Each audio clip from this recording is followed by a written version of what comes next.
Morning, good morning, good morning, good morning. Wake up, wake up, wake up. My name is Dr. Boyce Watkins, and I woke up on a Sunday and I wanted to talk to you guys about investing. And I wanted to kind of share some thoughts I was having today, in particular regarding myths that we have about economics and what it takes to actually make money. Now, I want to just welcome everybody and say hi to all of you and, really clap for all of you that are investing for your families. If you're in this category, if you are a person who is looking toward the future and doing the things you need to do for your family, put a yes in the chat. I see Dr. Conrad Bingham. How you doing, brother? William Booker, Andrea Robinson, John Brown Energy, Danica, Nick T. Good morning, good morning, good morning to everybody. Give me a yes in the chat also if you can hear me okay. Let me know if you can hear me okay. And feel free to shout out your city or shout out the name of your Black-owned business. Let me know what you got going on. I meet a lot of you. I go out around the world and it doesn't matter if I'm in London or when I was in Guyana. There was a brother who saw me on an Instagram live and recognized the house I was staying in. And I'm not kidding. This is a true story. So I'm taking a nap in the house in Guyana. Now, just to be honest with you, I didn't even know where Guyana was. I couldn't have found Guyana on the map before I went out there. I went out there because my wife is a mental health expert, and she's an expert also in suicide in particular. And so Guyana was having an issue with people taking their lives because you remember that was where Jim Jones did his, poison Kool-Aid thing. And we were in Guyana, right? And my wife comes in when I'm taking a nap and she says, "One of your fans is in the kitchen." And it was like one of those crazy things where I heard the sentence and I was like, what did you say? So I'm thinking I'm having like some kind of spooky dream, right? I'm thinking that this is like, I'm like, okay, my fan can't be in the kitchen because we're in a country that I couldn't have even found on the map, a year ago. And she said, "No, your fan is in the kitchen." And I said, "Okay, I don't know what that means, but let me go downstairs." And there was a brother literally that saw me on an Instagram live in Guyana, recognized the house I was in, and came and knocked on the door. And he was the smartest guy ever. And that's one of the things I love about all of you is that when I meet you, I know that you're intelligent Black people. You're either smart or you're trying to become smarter. What you're trying to become shapes what you really are. Like if I'm a healthy person and I'm eating potato chips and candy bars every day, I'm not. I might be thin right now, but I'm becoming an obese person. Or if I'm an obese person who's exercising every day, I might not be I might not be in shape yet. I might be obese right now, but I'm not going to be obese in a few months because you eventually become what you do. So the fact that you are investing in your future, the fact that you are, educating yourself on economics, the fact that you're doing what's right for your children means that you're going to be the winners for our community. And so I want to just clap for all of y'all because as you know, there's a lot of there's a lot of ugly buffoonery happening in our community. A lot of people that really You are one pathetic loser. that are really trying to lose, that really don't want our people to get ahead. And I just want you to understand that you have to make sure you make a conscious effort to get away from that. So that's just my 2 cents for today. That's my thought on a Sunday. And so, hey, Jason Moore. Jason Moore runs Capital Financial Network LLC and Zoom Asset Recovery. Huh, that's interesting. That's an interesting business. Saint Germain is out of Compton, California. How you doing, Saint? All right, so let me move on. Do me a favor, hit the thumbs up, share, subscribe. And toward the end of the conversation, I'll let you guys know what my stock pick of the week is. There's a stock that I just bought a few hundred shares of that I think is going to be a winner. Right now is a great time to invest. a lot of the trend is upward, and some of the stocks that we talked about last week, we're doing really well. I mean, almost every single stock we talked about last week was doing well, and you were making money if you bought these stocks. I can't remember all of them right off the top of my head, but I know Coinbase. I'd made some investments in Coinbase, and there was another one. Gosh, there's so many of them. But anyway, long story short, most of those stocks are doing well. And as much as I'd like to say it's because I'm this epic genius and I just know what stocks are going to do well next week, that's just not true. What's really true is that you're looking at a positive shift in the economy. You're looking at a situation where a lot of people believe that that good times could be around the corner, and that it's really an opportunity for those of you who who've been making the investments. You get to cash in now. You get to go get that money because you've been making the sacrifice. So anyway, with that said, I'll mention the stock pick of the week toward the end of the conversation. Also, don't forget, you can check out this podcast on Spotify and Apple if you go look up the Dr. Boyce Breakdown. All right, so let me tell you a few things that I saw today that I thought was really interesting. One thing that got my attention was this guy, Elon Musk. So I saw a story about Elon Musk, and he's in the news every other day. I don't think this is an accident. I think that this guy just wants to be in the media all the time. He wants that attention. I really do. And he's trying to buy Twitter, and that's well, actually, scratch that. He was trying to buy Twitter. Now he's trying to not buy Twitter, and that was just, in my view, a stupid mistake. I mean, just not very smart. As much as I like Elon Musk, I just don't think that was his best moment, and he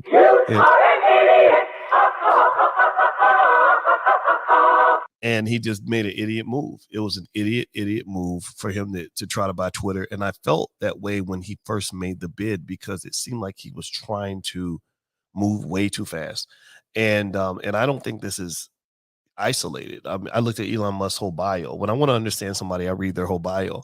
And the thing about Elon was that I think he married the same woman twice or something, which tells me that maybe he doesn't think through his decisions all the way. And so, so he goes and he tries to buy Twitter. The stock immediately plummets. And then the economy starts tanking. So he's running into these interesting situations, and he appears to be under diversified as an investor. I'm not sure. I don't know his whole portfolio, but I was really shocked when he said that the only two publicly traded companies he owns are Twitter and Tesla. And I agree with you, the writer. He did expose that Twitter was a bot program, but the truth is everybody knew that. Give me a yes or no. Give me a yes or no. How many of y'all knew before Elon Musk even said anything that Twitter and Instagram's full of bots? Give me a yes or no. I mean, did you already know that, or did you need Elon Musk to come along and explain it to you? Like, do you really? I mean, did you really need Elon Musk to explain to you?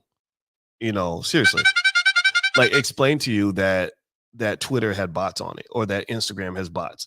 I mean, come on now. I mean, I don't think. I mean, don't get me wrong. I'm not saying you're not correct. I mean, yeah, he's right. And to me, if he knew that there were bots, then why would you go put $44 billion on the line to prove that point? Why would you do that? Why not just tweet it? Why not just say it? Why not say, well, my scientists in my lab did an analysis on Twitter and we found that you have 20%. He could have did all of that, but he didn't. He didn't. So everybody knew about the bots. That was not secret information. If you go on my Instagram right now, my Instagram is The Real Boyce Watkins. Go to my Instagram, The Real Boyce Watkins, and you will see bots on every post I make. And I go and I have to block the bots because what it does is the bots drown out the regular people. And I don't know if this is an accident. I don't know if this is something they just can't control or if this is something that they do deliberately when they shadow ban accounts. I have no idea. I don't get it. And just speaking of bots and trolls and frauds and scams and all that, I want to warn everybody that when I go live, apparently there are people in other countries. I don't know if it's Eastern Europe or some part of Nigeria or wherever, or maybe it's in the US, but there are farms of people that will go and find a public profile like mine, and they will have people that will pretend to be me, right? And it's very effective. I mean, they I don't know how they do it, but they're deploying these people everywhere because a lot of you in this chat, give me a yes if you've seen a fake Boyce Watkins, somebody pretending to be me, inboxing you and saying, "Hey, sister," and they use my language, they'll talk like they're me. It's really kind of frightening. But most I could tell people is like, look, if you think I inbox you and I want you to connect with me on WhatsApp, then ask to schedule a face-to-face Zoom meeting where you can look at my face and hear the words coming out of my mouth, because I'm not going to inbox you, right? And a lot of you have been hit by this, and I have to. It's gotten to the point where I've got to let you guys know on every podcast about the fake Boyce Watkins accounts. They will put pictures of me and my wife up there. They will copy every post that I put up. It's really insane what they do, and it's not just programming. It's like these are people. These are actual. They have employees, and I think they have like dozens of fake Boyce Watkinses that are. It's amazing, and they're getting real money out of people. I met a lady. I went to the FraserNet conference, which is a great conference, by the way. If you haven't gone there, it's run by George Fraser. It's a great power. It's called Power Networking. It's the best conference. Well, right up there with the All Black National Convention. I gotta shout out our convention because that's amazing too. That's October 28th through the 30th. You can go to boycewatkins.com if you'd like to come and join us. But anyway, I was at the FraserNet conference, and there was a guy.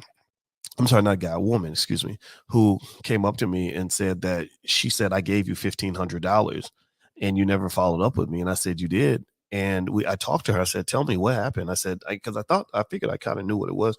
And she said, yeah, you inboxed me and asked me to invest in a crypto project you had where you told me that I could take my $1,000 or 1,500 and turn it into 10,000 in 2 weeks. And I said, I would never tell you anything like that. And that was not me. And I'm so sorry, and I felt terrible. But it's like, I really, really kind of want everybody to just kind of be aware. And if you see it, if you could block those people, not just block them, but report them, it would help. So anyway, do me a favor, hit the thumbs up button, thumbs up, thumbs up, thumbs up, share, subscribe if you haven't done it yet. And also just a reminder, we do have our convention coming up, the All Black National Convention. It is the premier gathering of all B1 people all around the world. They come from as far as Africa and China to get together to talk about Black family, Black communities, Black wealth, Black power, Black politics, Black relationships. My wife is going to be doing speed dating and speed networking.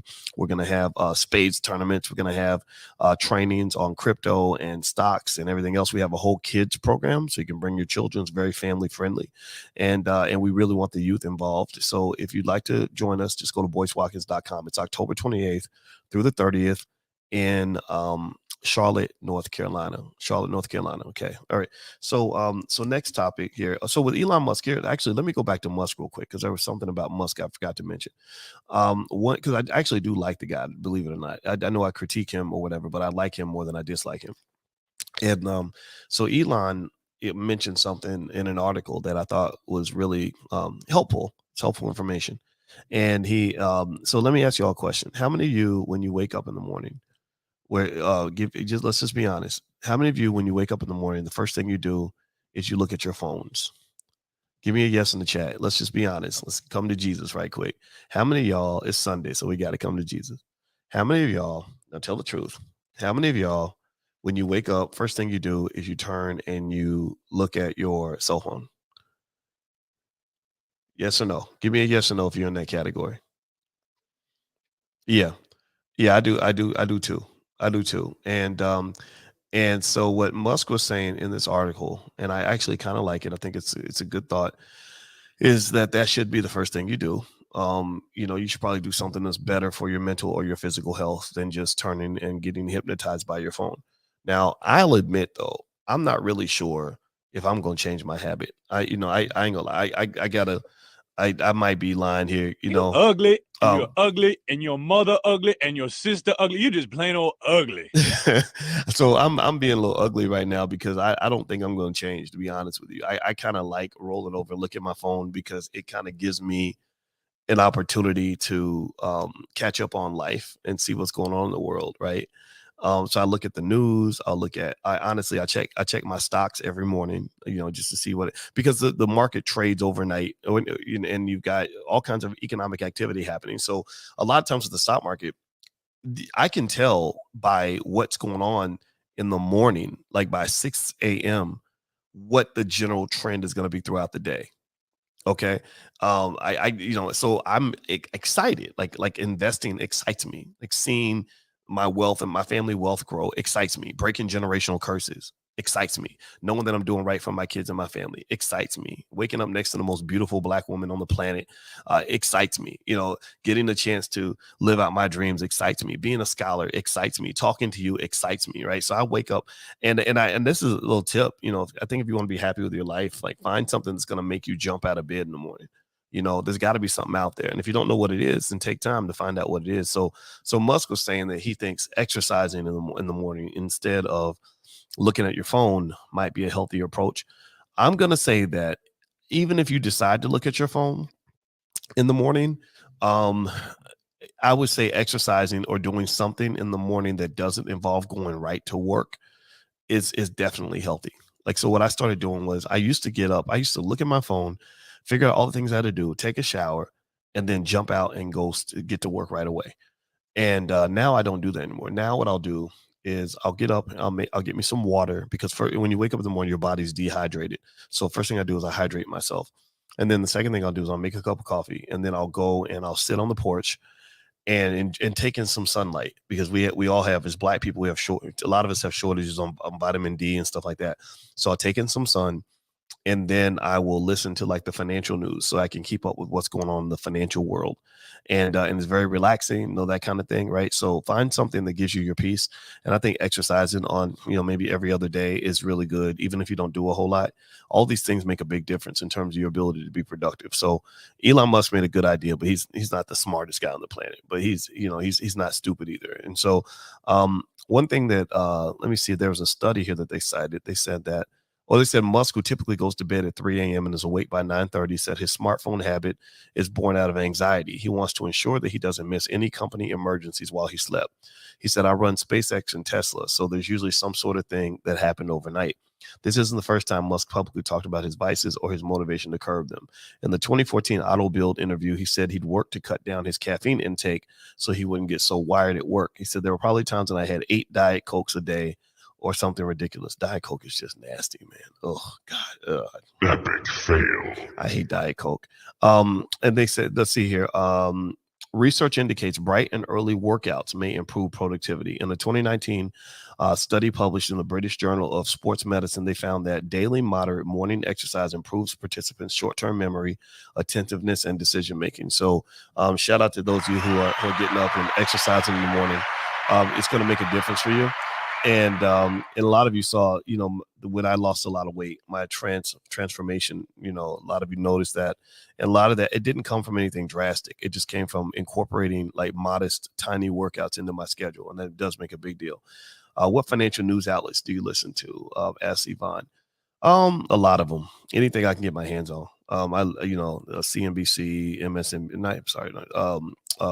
even Fox Business, Yahoo Finance, I read The Motley Fool, Bloomberg, Wall Street Journal.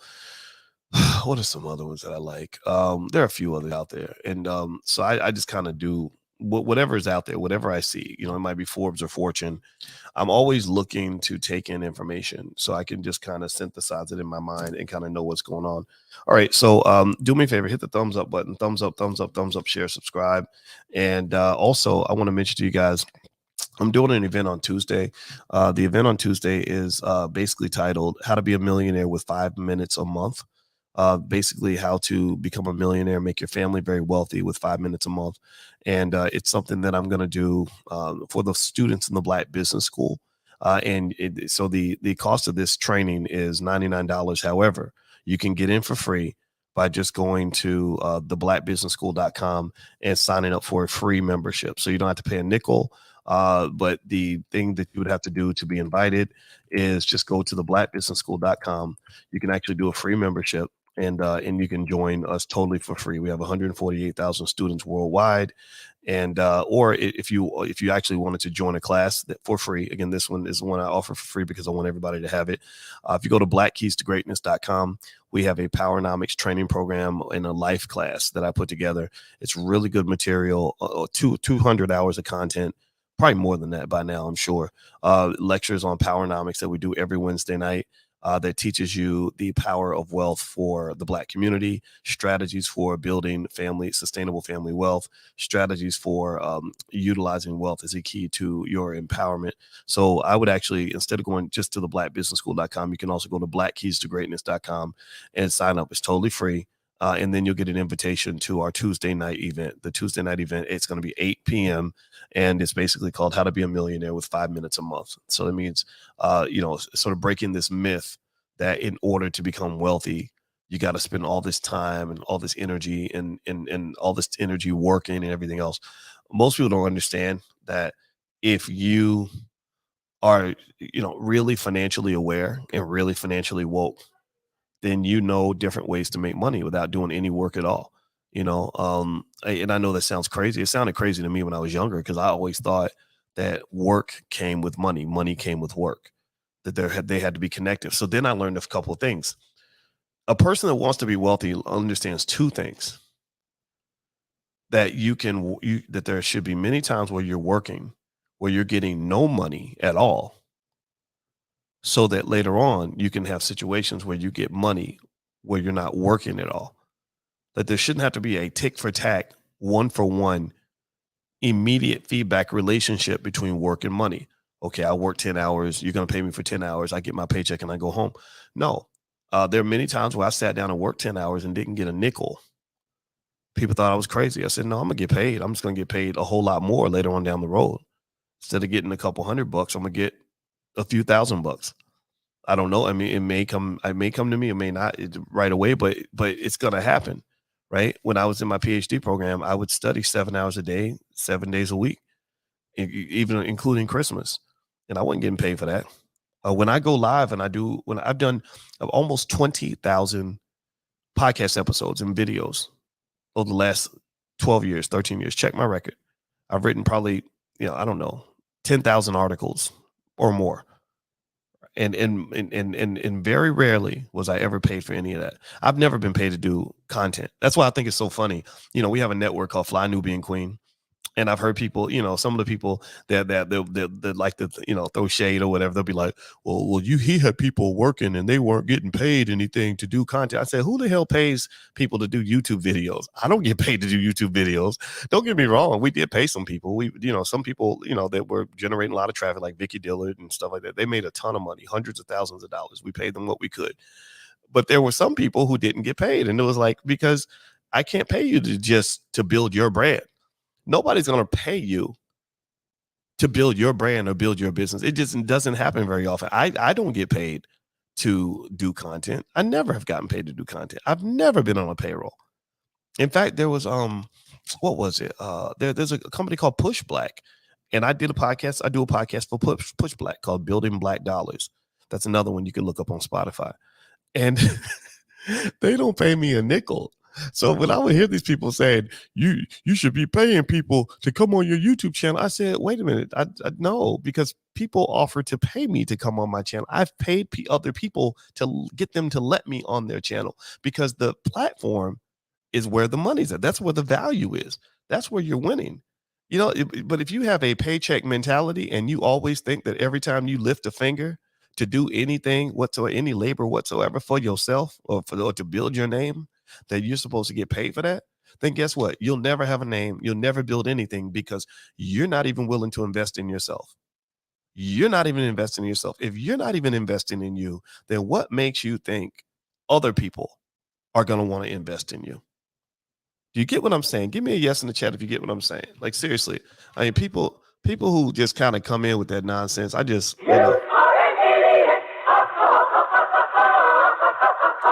So don't be an idiot. Don't be an idiot. And I'm not making fun of people who think that way. Sometimes it's brainwashing that leads us down that path. But at the end of the day, I learned a long time ago that if you're trying to build something, you got to be the first person to go to war for your dream. You got to be the first. I mean, your dream, in my view, my dream was like an ugly baby. And I was, and when you have that ugly baby, you're the parent of that ugly baby. And if you don't love that baby, nobody will. Because that dream I had of one day building something and creating something, I didn't have nothing. I wasn't anybody. Nobody knew who I was at the time. So that was my ugly baby. And I had to love the hell out of that baby, even though nobody else did. Because I knew that if I didn't love that baby and nurture that baby and feed that baby every day, that baby was going to die. So if you got your ugly baby, you got your little dream that don't seem to amount to nothing, don't look like nothing, you just understand you're the last line of defense for that ugly little baby.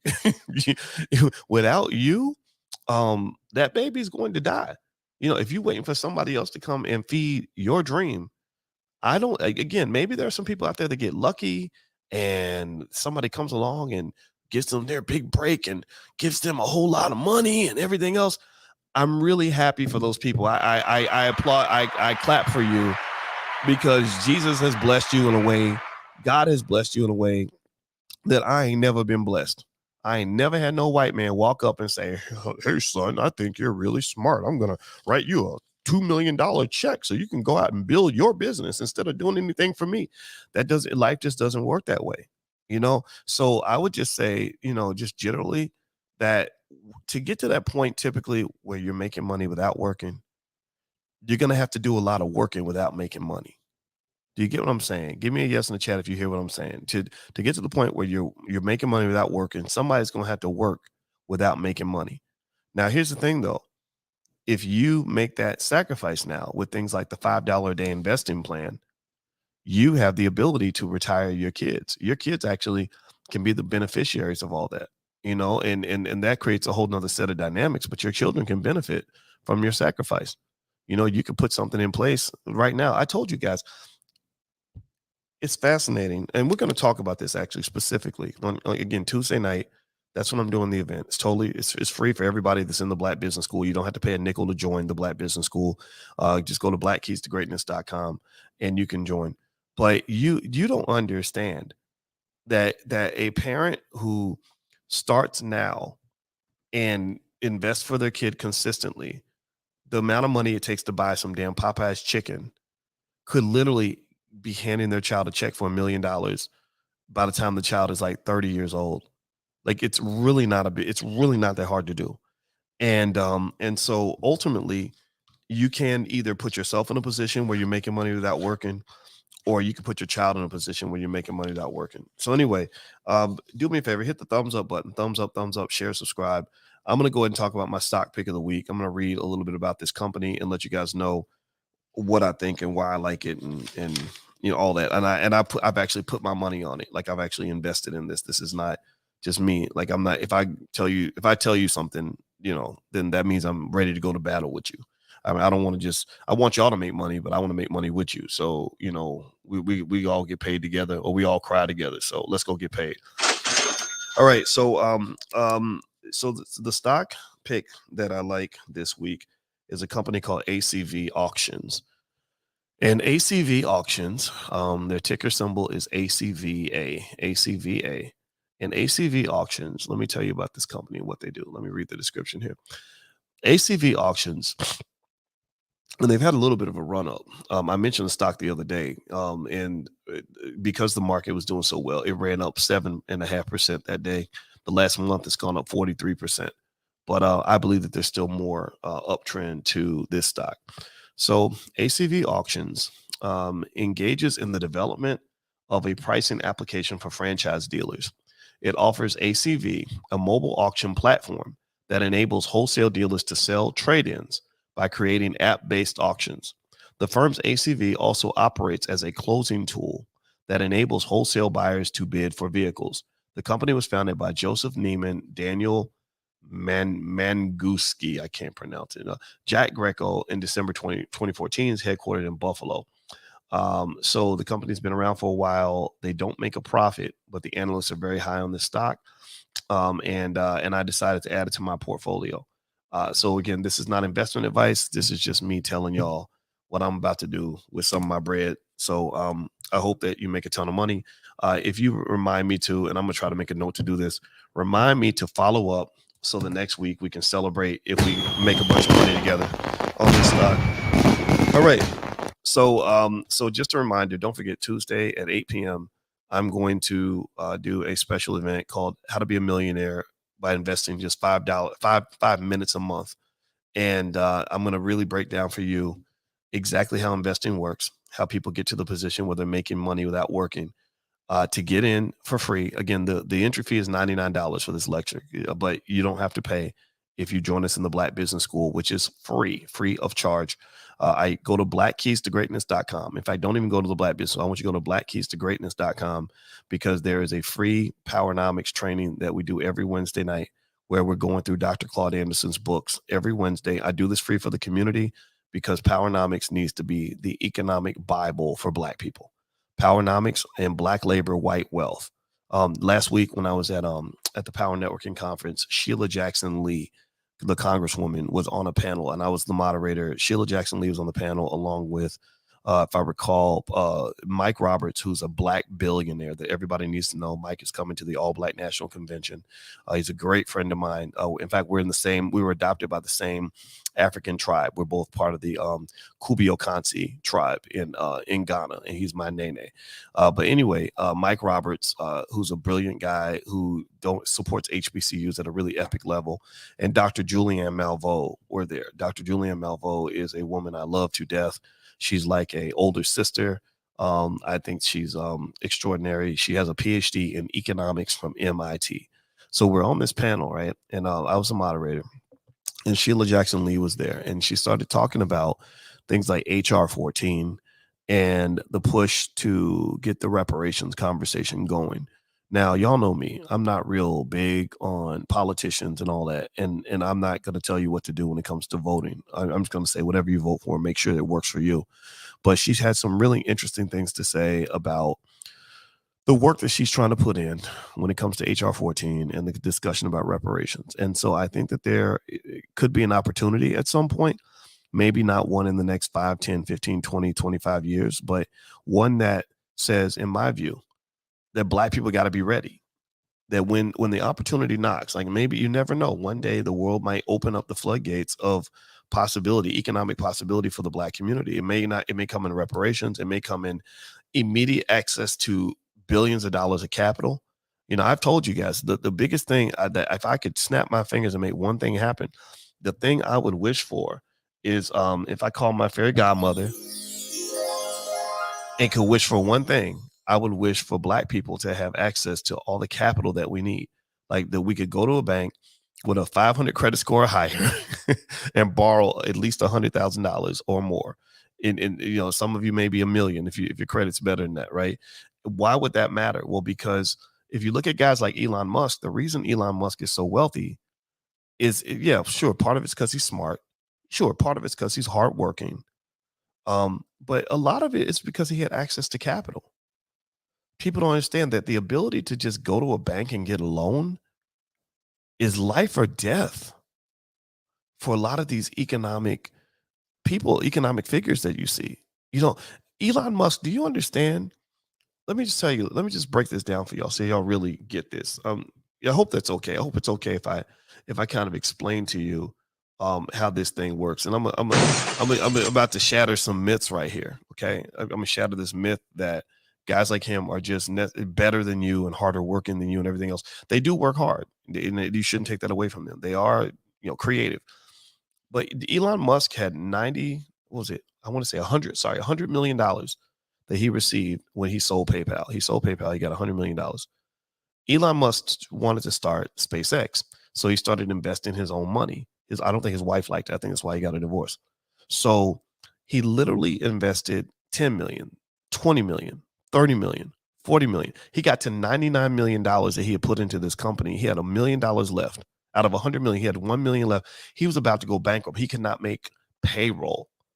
And so literally he at the last minute, he got financing. The bank came along and they wrote him a check and loaned him money. They didn't give him a gift. They just loaned him enough money for him to get his company moving and off the ground.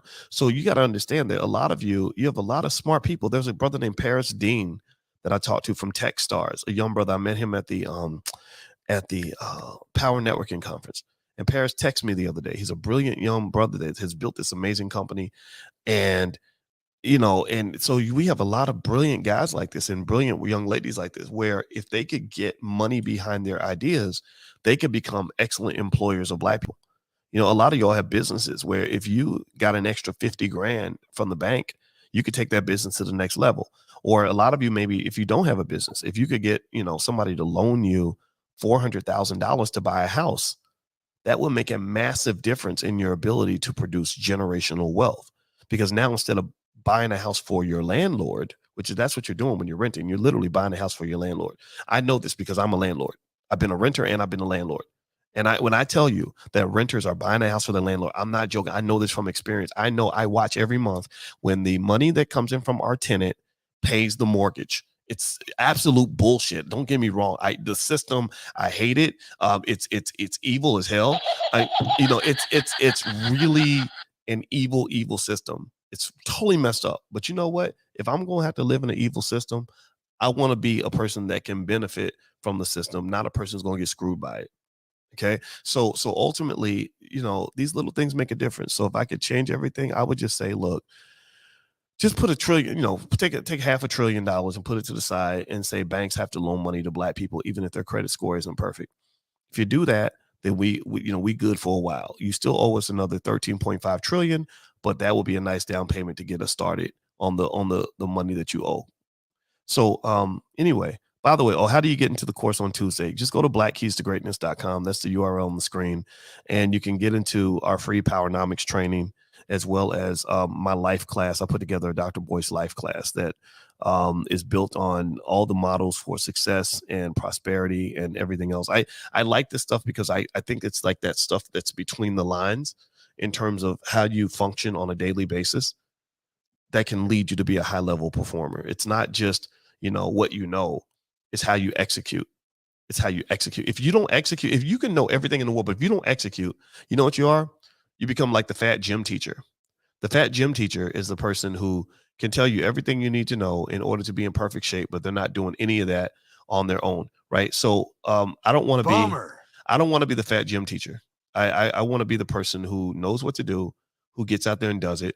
And I'm gonna tell you like this, I'm sick and tired of all the crying. Like I don't like hearing us constantly complaining about how hard it is to be black and all this stuff. If it's hard to be black, then black people need to be harder. If it's hard to be black, then we need to be harder. And we have that in us. We really do. Think about it. We've survived the Middle Passage. We survived the slave dungeons. We survived 250 years of the most brutal slavery in the history of mankind. We survived 100 years of Jim Crow. We survived mass incarceration. We're surviving whatever they're doing to us right now. So we have that ability to overcome, but you have to have the right mindset. If you don't have the right mindset, then you're going to lose. So anyway, let's see here. Okay, see, Michael Holland said you just made a big mistake. So here's Michael's question. I'm gonna tell you, Michael, I love you, brother, but I'm gonna have to use you as an example of how not to ask a question. All right. So Michael says, "Are you taking questions this morning?" Yes. So there we go. I've already answered one question. He says, "I have one thing I really need to understand." But what's missing in Michael's question? Can y'all tell me? I love you, brother. I'm not making fun of you. I hope you don't mind me laying this out here as an example. What's missing in your question is the actual question. So now what's going to happen is when you put the question in here, because I can't see the whole chat and it's moving so fast, I might miss your question, right? So if you say, I have a question, or if someone says, can I ask you a question? I say, yes. So at that point, I have technically answered the question, right? I've answered your question. But that's obviously not your question. So I'm not trying to be mean or anything. I just want to kind of, let y'all know like that's kind of a little bit of a paradox, right? So you ask me, can I ask you a question? I say yes. And then I move on because I've answered the question, right? So just put your question in there. Just put the question there and then I'll answer the question. Then that way we can cut to the chase. All right. So let's see. Next, the next question. No mortgage puts you in a better position to manage risks and invest in yourself. Yeah, mortgages. I mean, I know people like Grant Cardone will tell you that single family homes are for suckers and everything else. I think that's Grant Cardone. He's a real estate guy, by the way. I think that's Grant Cardone's way of promoting Grant Cardone's methods and ideology and his programs and what he does. Right. He's 100% correct that being a landlord is more empowering than being a renter. And it's even more empowering than simply being a regular homeowner. But when I started doing things like selling stock options, I enjoyed that more than being a landlord. I'm a landlord. I've been one for a while, but I don't really necessarily, I give it all to the property managers. And even, I don't even want to meet with the property managers. I don't even want to spend time on the phone, have the property manager explain to me what's going on with the property. I ain't got time for all that. I ain't got time for all that paperwork, all the legalities and details. And don't get me wrong. I do it because it's important for diversification, but it's not my favorite way to make money. My favorite way to make money, or one of my favorite ways, is I sell my stock options. And that is easy. It's easy. I do it on my phone. I get done in 10 minutes, and then I can go literally spend my whole day like doing whatever I want. And by the way, we do actually train on that in the Black Business School. If you go to drboyceprime.com, we have a whole program where all we talk about is generating income from selling stock options. And also we talk about the buy side of options and all that. Now, remember, I'm a finance professor, so I like to really make sure you understand everything from a holistic standpoint. So this isn't just how do you go in here and cha-ching, and make a bunch of money. It's really understanding risk and risk management and different ways to position yourself so that you can benefit from different movements in the market, different ways you can generate income. One thing I noticed about Black folks, for example, in terms of how our economics is different, is a lot of us are really just trying to generate more income so we can just pay more bills, live our best life, have financial freedom, quit that job. I just heard, in fact, I just heard from my cousin. This is a true story. My cousin sent me a text.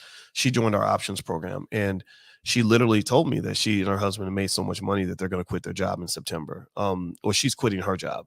I think her husband was on his way out anyway. And she's, and so this made me really happy because I invest with my family.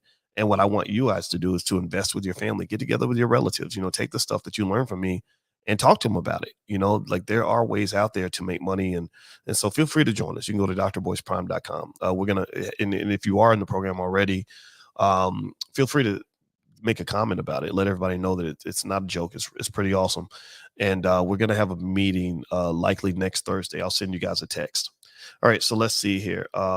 St. Germain says, got a buddy that's managing his apartment complexes. He's tired all the time.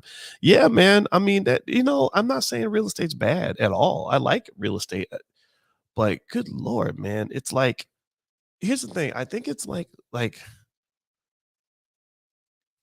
think if you're in real estate, you shouldn't just be in real estate. Like I know a lot of guys that love real estate.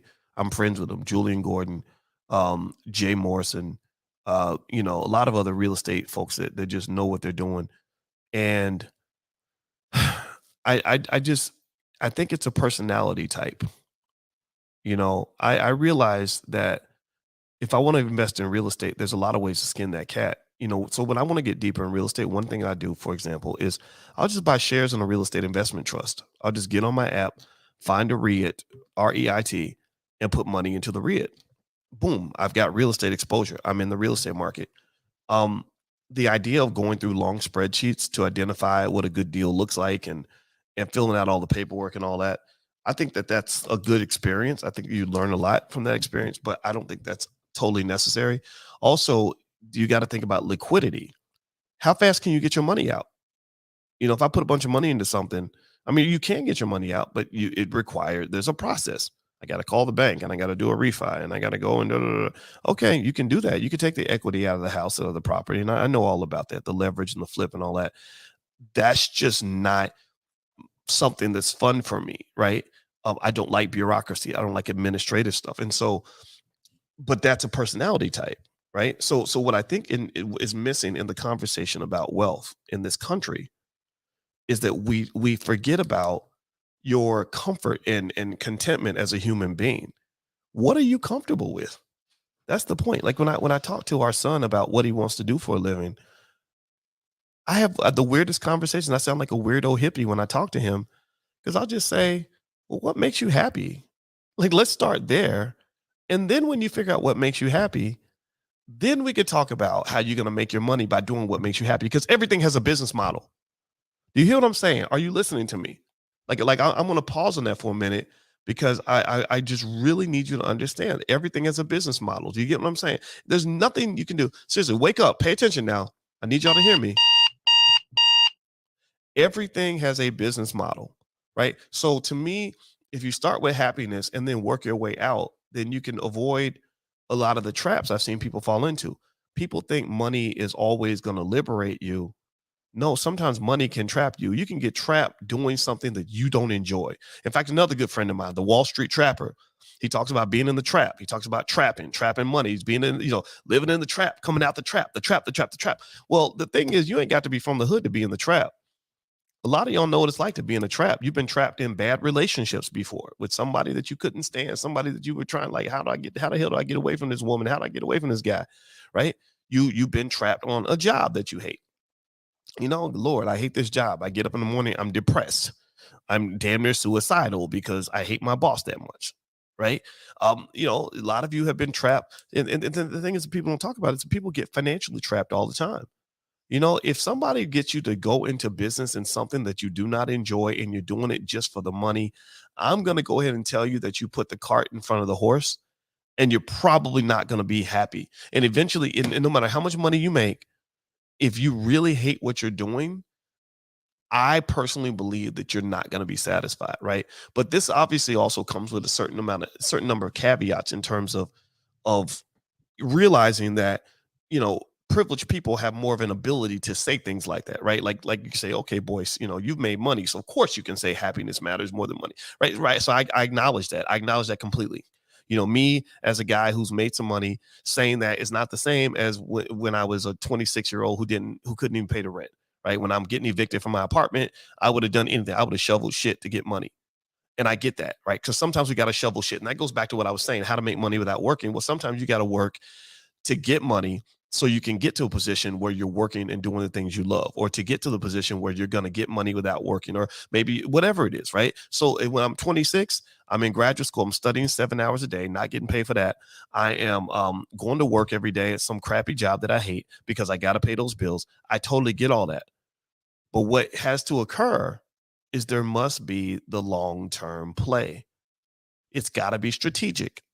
You got to be playing economic chess. You can't be playing economic checkers. Economic checkers is I'm living paycheck to paycheck because I'm always in survival mode.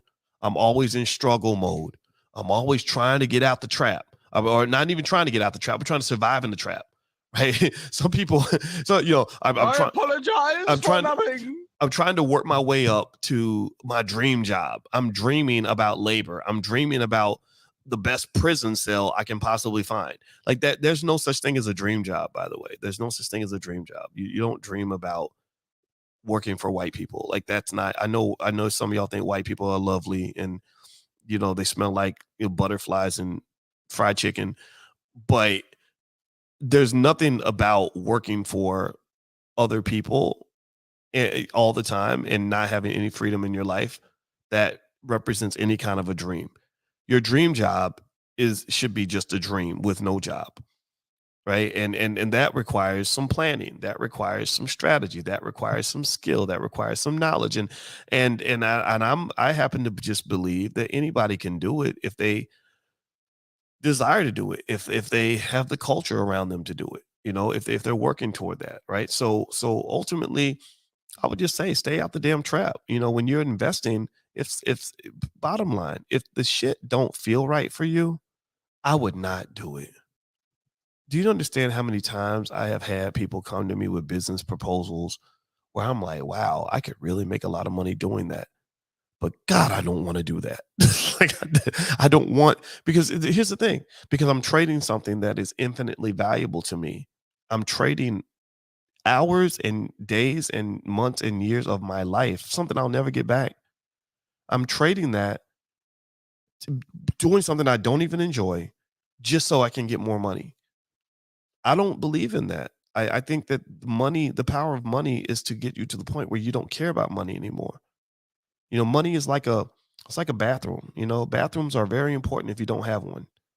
In fact, if you move into a house that had no bathroom and you had to just hold your pee for a year, you couldn't even live in that house. You say, I'm sorry, this is the most beautiful house in the world, but I can't live there because there's no bathroom. There's nowhere to use the bathroom, right? But then if they put a bathroom in the house and it's a nice bathroom and, you know, it's got his and hers showers and whatever, right? And a good toilet, at that point, you're not thinking about the bathroom anymore. You know, you're not going to go pick houses just because they have nice bathrooms, or you're not going to go and say, well, okay, well, since I have one good bathroom, I need 30 bathrooms in my house because I just want to pee all day. You don't do that. The bathroom is something that you deal with because it is a lower level need, such that when you fulfill that need, you can go to a higher level. You can start living your best life. Okay, now that I've used the bathroom, I can go spend time with my kids. I can go and have fun with my family. I can go on a trip. I can go and watch a movie. I can go and take a nap. I can go and meditate, right? So because you can't meditate if you got to pee, right? You can't if you're hanging out with somebody. So that's my point. Like, if you don't have your financial situation right, if you have financial instability, this is why, for example, in the Prime program at drboyceprime.com, one thing that we added that I think is really innovative. I think the Black Business School, we're the best on earth when it comes to Black wealth and Black economics. I put us up against anybody on the planet when it comes to putting our people first 100%. We don't tolerate buffoonery. We go hard in the paint at everything we do. One of the innovative things that we did with this program is I brought in my wife as a financial psychologist. Why? Well, because if you look at what holds Black folks back economically, a lot of it is psychological. Financial anxiety is incredibly high. Financial anxiety, financial stress, financial things like financial abuse is very high, because you go through abuse, not just in terms of with your partners and stuff like that, but you have abuse. The white man's been financially abusing Black people for 200-300 years. So financial abuse is a problem. Financial depression can be an issue. There's so much that's going on there in terms of what happens mentally with us when it comes to money and investing, just the fear. Like, why do you keep that job even though you could do better without the job? Well, because you need that security. When you have financial insecurity, it triggers anxieties, and these anxieties are linked to things that happen in our childhood, or maybe the way we grew up, or self-esteem issues, or whatever, right? So in order for you to really, I think, go to that next level, there has to be space for you to do that deep dive into your own psyche, so you can really start to see all the abundance that exists out in this world. People who are really able to go out there and get it, they're not really that scared, or if they are scared, they know how to process that fear in a way that's gonna help them to do better. So anyway, let me answer a question or two. And the URL, by the way, if you want to take a look, is drboyceprime.com, and we're gonna meet next Tuesday, and you can learn all about it at that URL. So let's see here. Al says, when will you and Dr. Alicia come back to Detroit? Probably not anytime soon, maybe next year or something. But yeah, we were in Detroit. I'm thinking about doing like a stock options boot camp. I'm calling it an SOB in September in Atlanta. And so I think I'm going to do maybe a 1 or 2 day boot camp in Atlanta, down at the Black House, aka the Legacy Center.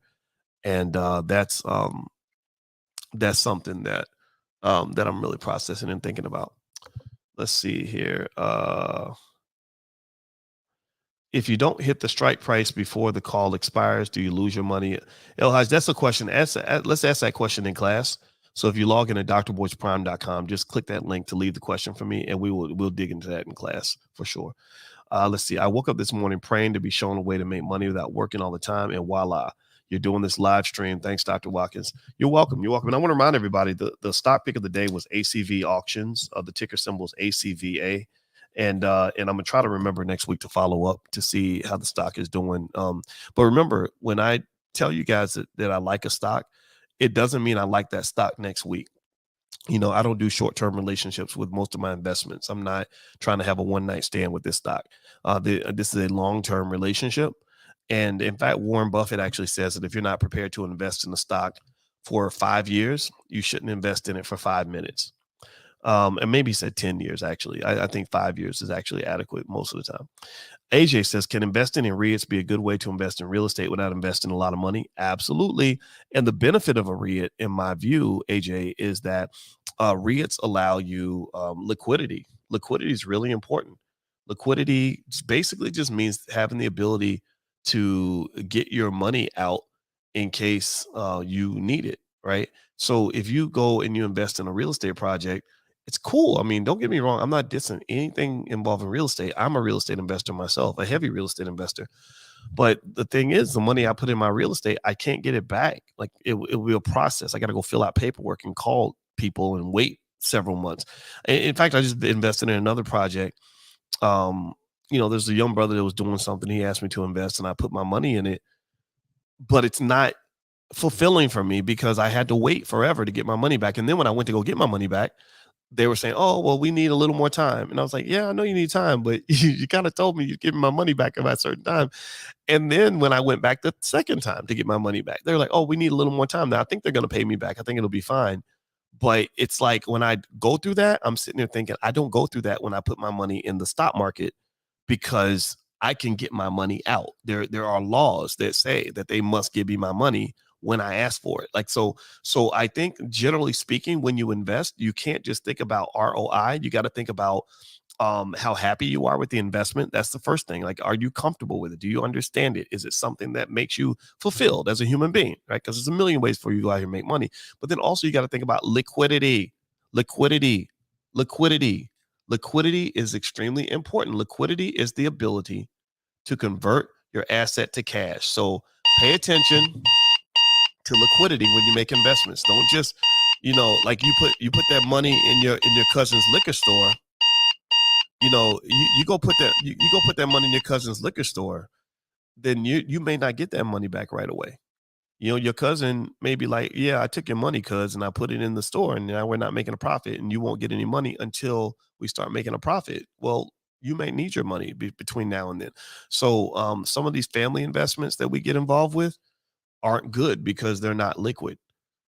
In fact, that's a huge downfall when it comes to entrepreneurship, is you pour money in, but you can't get the money out. In fact, how many of you, think about it? How many of you run a business right now? Give me a yes or no. How many of you run a business right now? And I'm going to ask you a question that's going to follow up on what I'm asking you. How many of you run a business right now? Okay, I see a lot of yeses in here. All right. Okay, well, so think about it. Let's say over the course of a year, you pour 30,000 into your business or something, right? So your business theoretically should be at least $30,000 more valuable than it was before you put the money in there, right? In terms of what it's worth as an entity, right? So because you put 30,000 in, it's worth at least 30,000 or more theoretically. Let's assume you're putting it into good spaces and you're making good choices with it. How many of you feel like you can just instantly go in the business though and get that money out? Can you just instantly sell the business? Can you just take the business, package it up, and sell it in, I don't know, a week? No, you can't. You can't get your capital out. You can't. I mean, it's there. The value is there, but you don't have a market to sell that value. Right? A well-functioning liquid market is one of the most powerful, most valuable assets that an economy can have. Okay. I'm doing that alarm sound again because I really want us to stick to really hone in on this point, that literally, if you when you're talking about markets and the ability to make money, one of the most valuable things that exists in the United States from an economic standpoint is the fact that you have a well-functioning stock market that is relatively safe, where a company isn't going to get your money and just run off. That's worth trillions of dollars. That literally is worth trillions of dollars. So ultimately, my thought process is that when I'm investing, if I think I might need that money in a year or two, or I'm worried about something happening where I'm going to need my money, I go for the liquidity first. I'm not going to put that money in my cousin's liquor store because I don't know when I'm going to see that bread again. It might be 5 years before I get an ROI. I'm not going to go put that money necessarily in real estate right away because I don't want to fill out a ton of paperwork and have to get a credit approval in order to take the equity out of my house.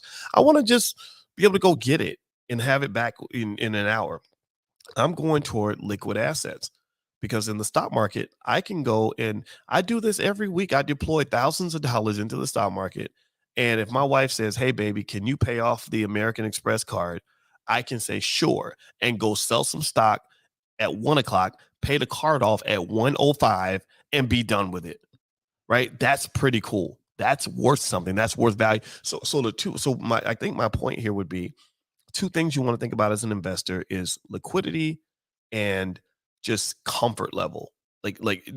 Don't just do something. In my view, this is my 2 cents. It's not investment advice. This is my 2 cents. I never, ever involve myself in any investment that bores me or makes me or irritates me or violates my ethical boundaries, or it's going to have me working my ass off to the point where I can't spend time with my kids. My ultimate investment, my most important investments are my kids, my wife, my health, my peace. If you violate those things, you can't pay me $1 trillion to invest in that business. I'm not going to do it. I'm just not. So make your money. Don't just make money. Make your money. Like I went down. You guys know one of my good friends is Willie D from the Ghetto Boys. I don't ask me how me and Willie became friends. I never, back in the day when he was doing Ghetto Boy stuff, I never thought he and I would ever be friends. But he's a very intelligent man. He was actually one of the groomsmen in my wedding, believe it or not. And he's a great guy. He's smart.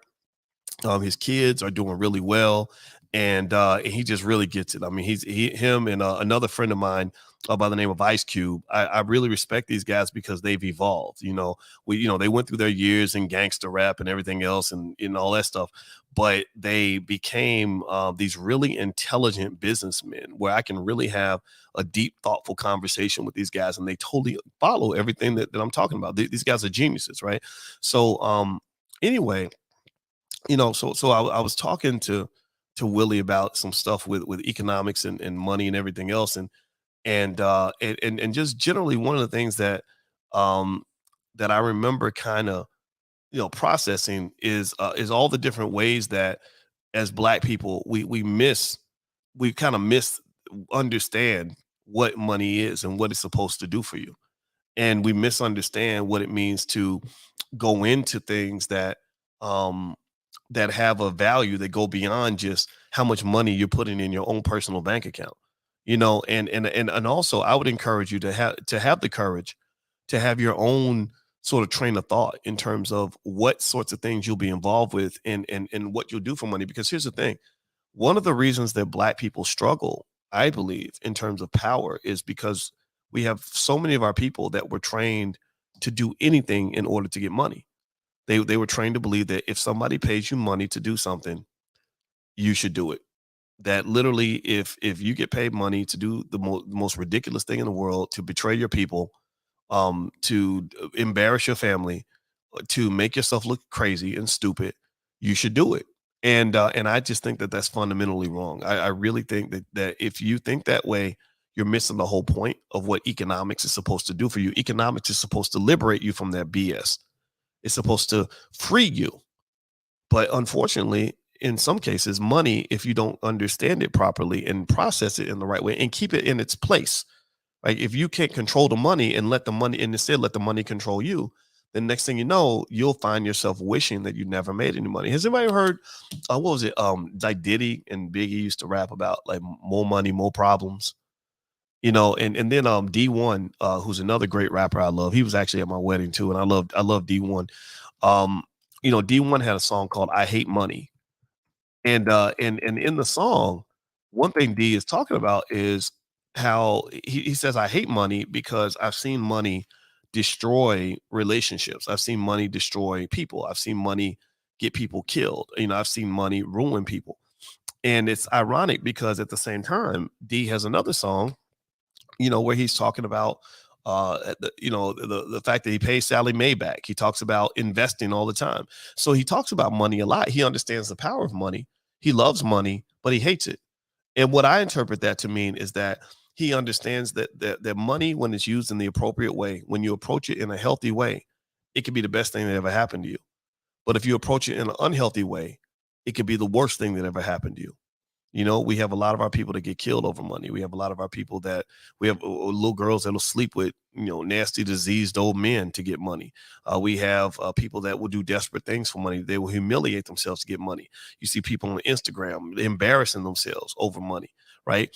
And so I think that just understanding that proper context that works for you is really important. And I don't really know if we talk about that enough as a community. I really think that conversations about financial psychology, financial trauma, those are some of the other things that my wife is going to cover, because she really is a trauma expert. Like she has a trauma certification. She has she's licensed in therapy. She's also a full professor of social work, not just a PhD, but a full professor. Very few PhDs become full professors. So she's at the top of her field. She was the only scholar in the history of her university to actually get a not a Rhodes Scholarship, but a Fulbright Scholarship. That's why Guyana called her in, because she's one of the world's leading experts on things like suicide, because they had a suicide problem. So she did a Fulbright on suicide, whatever, in Guyana.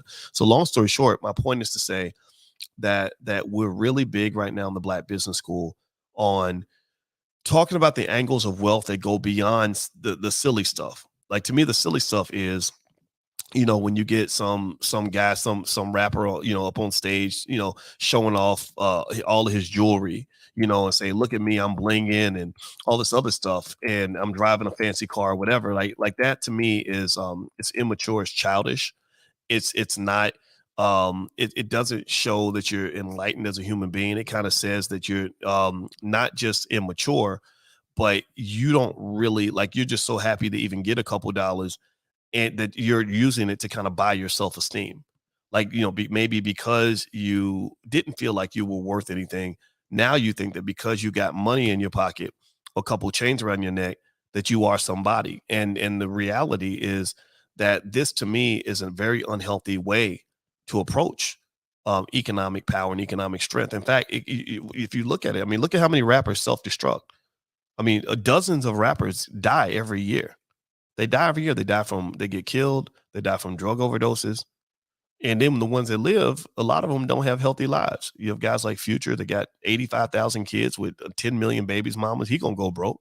He better keep rapping. He better be, that boy he better not ever stop rapping because if he stops rapping and stops making money, he can't pay all those mothers that are going to be coming after him.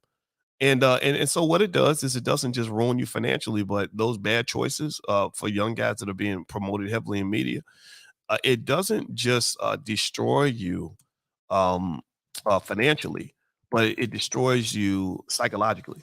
It'll ruin your mental health. It'll cause you lots of stress, especially when you get over the age of 35 and 40, when your best days are behind you, and now you're dealing with the consequences of all the choices that you made when you were younger. It causes tremendous pain and suffering amongst your seed. You've not done the job of a parent because your children hate you. Your children are now growing up making bad choices because, well, my daddy was a piece of crap. My daddy was mean to me. He beat up my mama. He abandoned us. And now your child is continuing with these generational curses, right? And the thing is that we look past all of that because we're looking at the bright, shiny object. We're looking at this guy who is being put on TV by white folks to call himself the N-word and embarrass his whole community. And he's got some talent, right? He can make a good song that's nice and cute. But at the end of the day, it's like you let the money kind of blind you to the other 50,000 things that are happening that are so detrimental and destructive to your community that's ridiculous. The money becomes the thing that causes you to not see anything else. So the thing about money is that money is so powerful. Money can blind you. Like, money can blind you. And this is part of economic warfare, Black people. That's what you got to understand. This is economic warfare. Again, I have a PhD in money, so I'm qualified to talk about these things.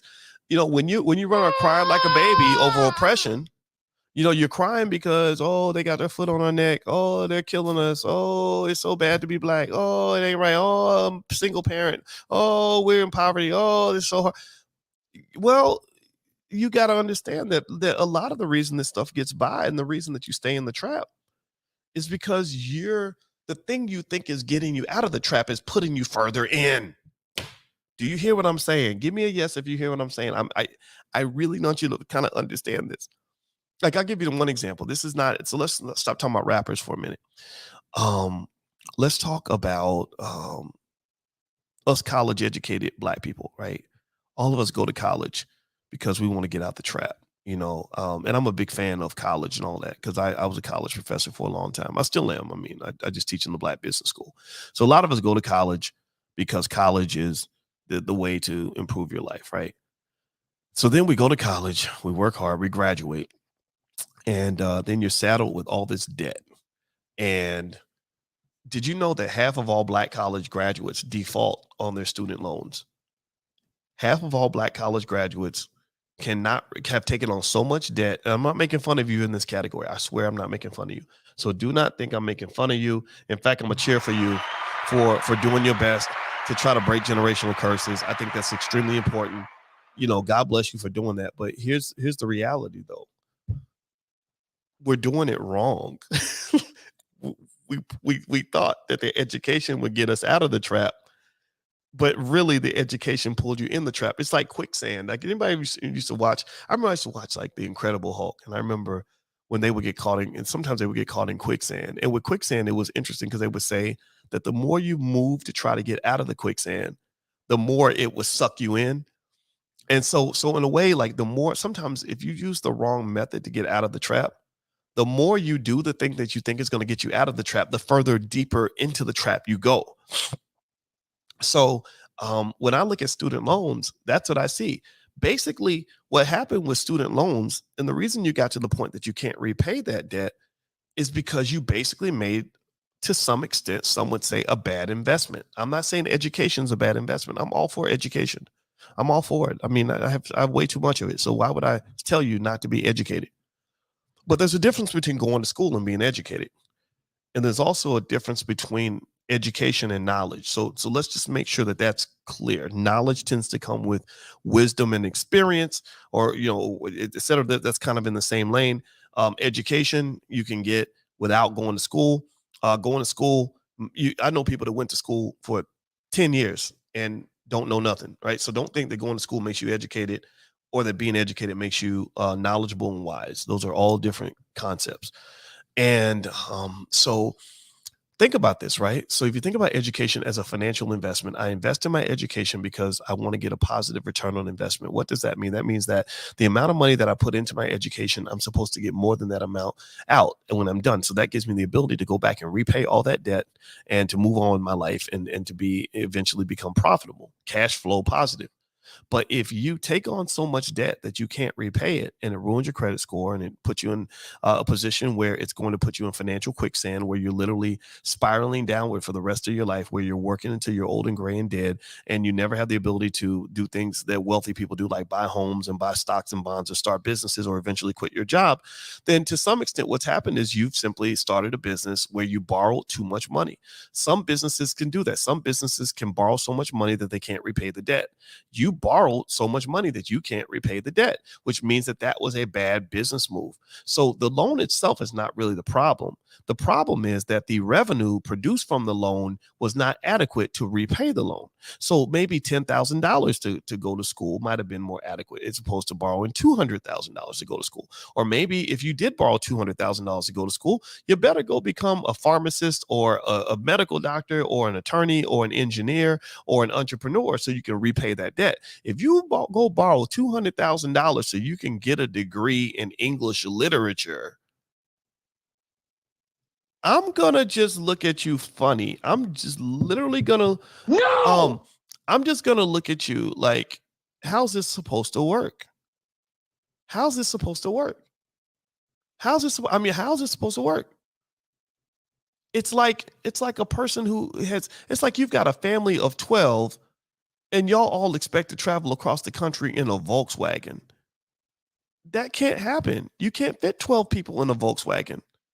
It defies the law of logic and physics. It doesn't make any sense to me. So what I'm saying to you guys in general is just do stuff that makes sense. That's it.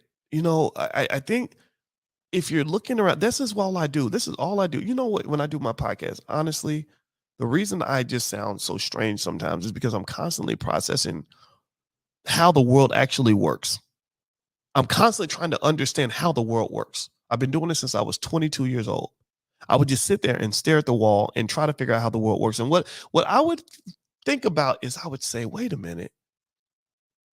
They say that you're supposed to do this in order to do that, and that's supposed to lead to this, which is supposed to lead to that. But that doesn't lead to this. This leads to that. So why would I do that if it's going to lead to this? I would literally say that. I'd say they tell you that 2 + 2 is 12, but I added up 2 + 2, and it was actually 4. And no one is saying that it's actually 4. Everybody believes it's 12 because everybody is telling you to just believe that it's 12 because that's what everybody said. Dr. Fauci said it's 12, so it's got to be 12. Your favorite rapper said 2 + 2 is 12, so that's got to be true. And that's just not the case.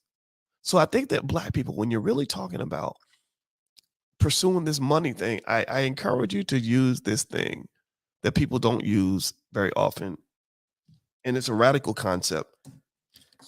And the radical concept is this thing called common sense. Common sense means that if you are trying to succeed as a black person in this country, you really have to look at the things that matter to you. And you have to make sure that the choices that you make are going to benefit you in the areas that are important. Simple example.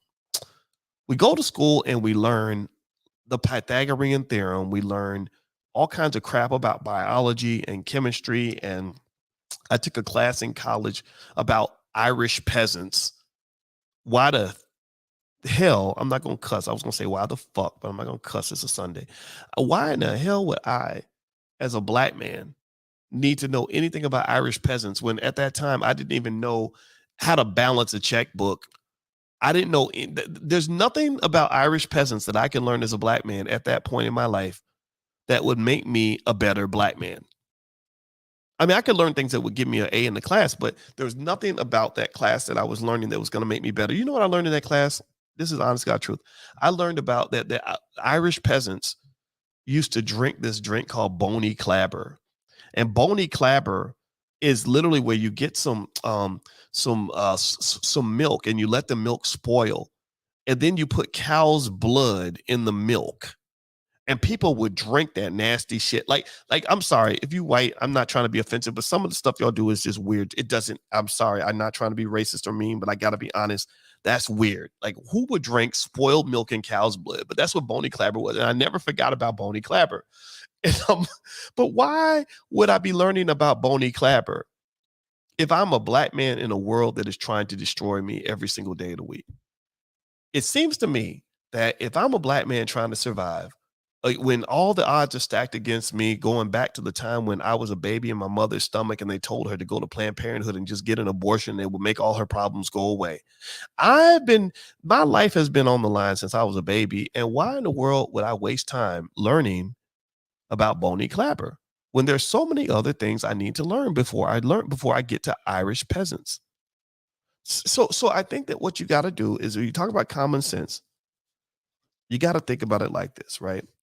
If I'm educating a black child, you know what I'm going to do? I would educate that child. I would say, okay, first thing you need to know is you need to know reading, writing, and math, because you need to be able to read and take in information, as much information as possible. The more knowledge you have, the more power you have. Because you're black, you need to have all the knowledge.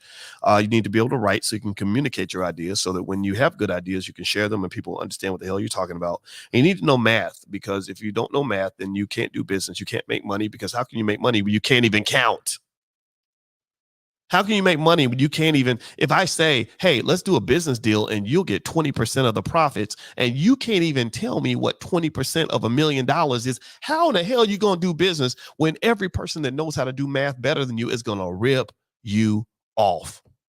So why in the hell, as black people, would we ever allow our children to come out of public school and not at least know how to do math? How? I mean, seriously, think about that. I'm just asking you a serious question. This is 2 + 2 is 4. This is logic. This is chess here, not checkers. How do you expect to compete economically in a world that is built on economic warfare? How do you think you can compete when your kids can't even count and do multiplication or do percentages? Do you follow what I'm saying?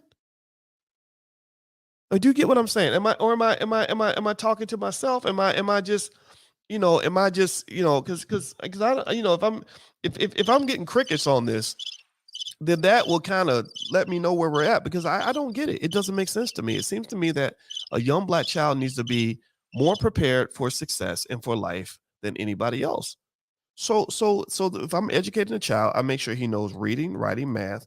Then I'm gonna make sure he understands the ways people make money. Okay, son, you're gonna need money one day, because if you don't need money, the white man's gonna put his foot on your neck and he's not gonna let up. So in order for you to make money, son, here's some things that I've done for you. Number one, I've invested for you since you were a child. So we did something that there's this weird guy on the internet that everybody hates named Dr. Boyce Watkins.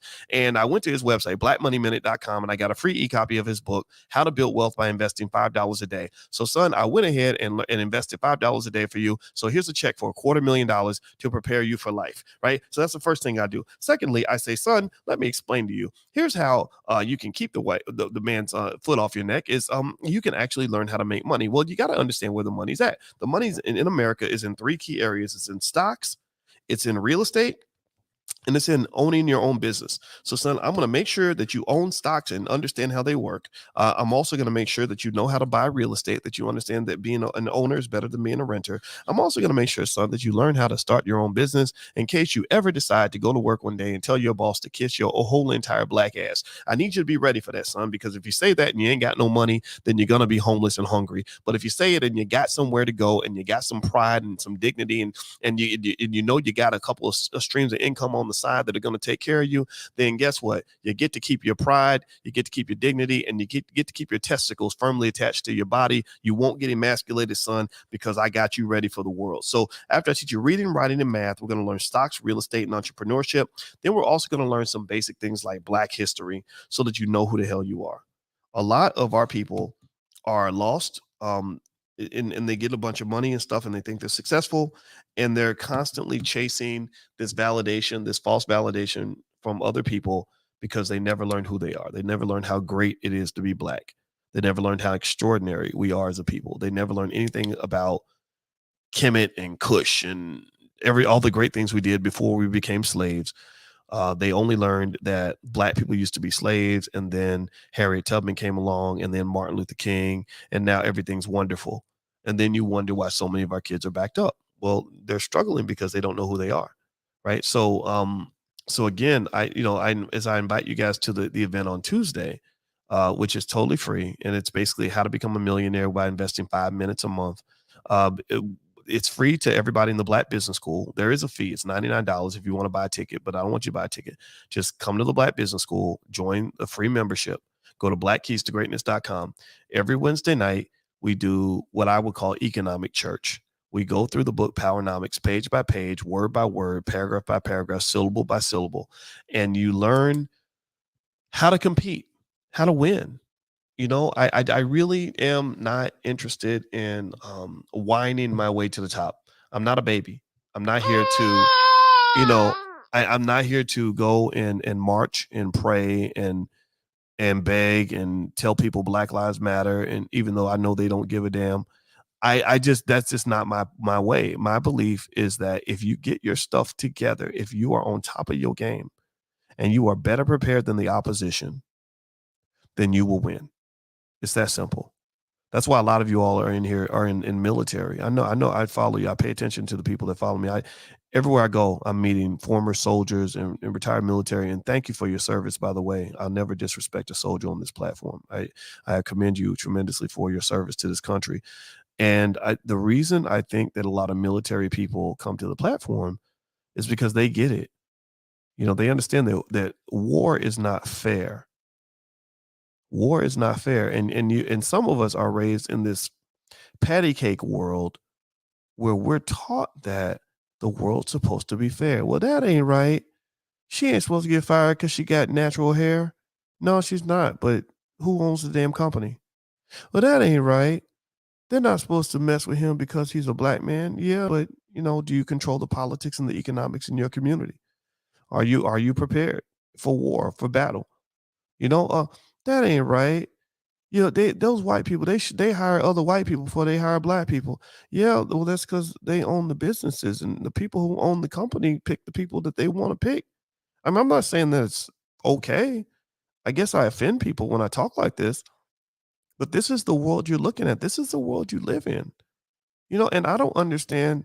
I think that we are so addicted to the fairy tale of equality and fairness that we don't understand the reality of war. And that's why I like my soldiers, because soldiers understand war. Soldiers understand that war does not give a damn about your feelings. War does not care about what's right and wrong. War typically does not care about who has the moral high ground and all this other stuff. War is about preparation. It's about strategy. It's about competition. It's about making sure that if you have a son of a bitch in this earth that you love, if you love your children, you will do whatever you got to do to protect your babies. You will do whatever is necessary to protect the people you love. And I'm going to tell you like this. I am a father and a husband, and I'm damn proud of it. Damn proud of it. I'm proud to that this black woman loves me. I'm proud of the children, all that. And there ain't nothing I wouldn't do to make sure that they are ready for the war that lies in front of them. You're not going to see my daughters out here sleeping with some dude because she can't pay the rent. No, daddy's going, we preparing for that right now. We're going to make sure that you are ready for economic warfare. You're not going to be a victim of financial abuse because I'm going to make sure that you understand economics. I'm going to make sure you have plenty of wealth. I'm going to make sure you know how to go get your money so you'll never end up having to go lay down with some man or degrade yourself in order to get your bills paid. We prepare our son. Say, son, I need you to live on your feet. You will not live on your knees. You will live on your feet. You will stand tall because you're going to be intelligent. You're going to be prepared. You're going to be ready to fight. You're going to be mentally tough, and you're going to have assets in your pocket, and you're going to know how to make your own money so that if anybody ever challenges you, you will be able to stand up for the challenge. When we send our children out into the world and they are not prepared, basically what you do is you're putting them in the impossible position of trying to fight a battle that they cannot win. Every time the situation calls for them to stand up, their boss will tell them to sit your black ass right back down. And I don't want to hear nothing else from you. And they're going to have to sit down. Your black men, a lot of your black men are little boys. You know, there's nothing, there's no pride in that. And a lot of it comes from a lack of preparation because you don't understand that you're in a war. You think your friends are your enemies and that your enemies are your friends. I don't have that illusion. I don't think these people love me. I don't expect them to love me. I don't love them. I don't hate them. I just don't love them. I just don't care. I don't care. I care about my family. I care about mine. That's what I care about. I care about y'all. I care about black folks. And there's nothing bad about that. There's nothing racist about that. It's, whatever you want to call it. You know, that's what people do. That's what human beings do. They take care of themselves. Period. Now, Dee Dee, let's take a break. Let me get out of that mindset. Y'all know me. I get on a stream of consciousness, and it ends up overwhelming me.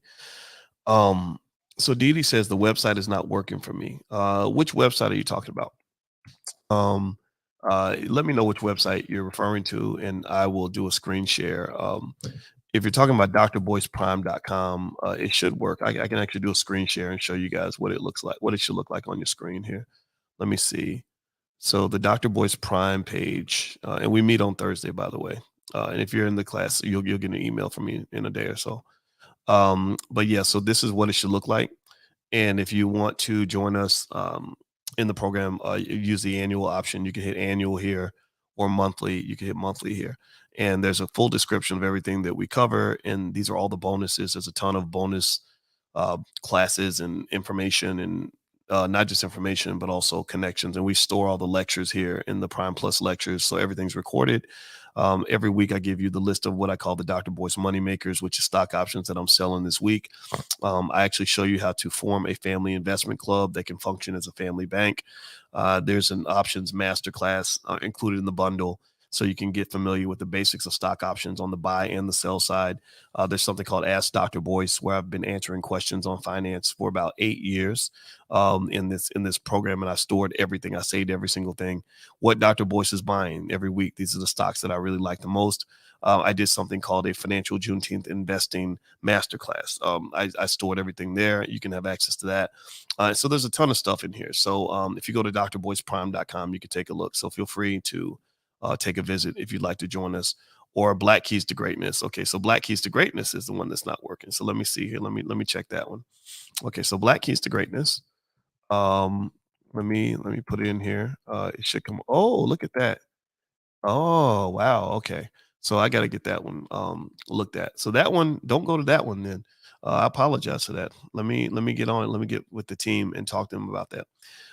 And so if you want to join us for the Tuesday event, if you can't get Black Keys to Greatness, then just go to theblackbusinessschool.com and do the free membership. I'll take a look at Black Keys to Greatness right away. It normally works. It's been working for years. So today's the first day where it had any issues. So I'll get that fixed immediately. Okay, guys. So thank you. It was a lot of fun to talk to you today. And I hope you have a wonderful life, and I will check back in with you soon. and we'll talk about different stocks. And the stock of the day I mentioned earlier is ACV Auctions. The ticker symbol is ACVA. And Prof A R Robinson. Yes, I've been on your mailing list since it began. Love you, doctor. I love you too. I love you too. Wow, since it began, you're talking about going way back to 2009. That's 13 years. That's a big deal. And so you can join us for the Tuesday event at 8 p.m. where we're going to talk about how to be a millionaire with 5 minutes a month. And students in the Black Business School get invited for free. So if you want to join, or you could pay the $99 fee if you want to, but you don't have to. You can, if you join the Black Business School for free, I will send you an invitation to join us Tuesday night at 8 o'clock. So feel free to do the free membership in the Black Business School, theblackbusinessschool.com. You can get started there. All right, guys. Well, have a wonderful day. God bless you. Thank you for listening. And I will see you soon. Take care. Peace.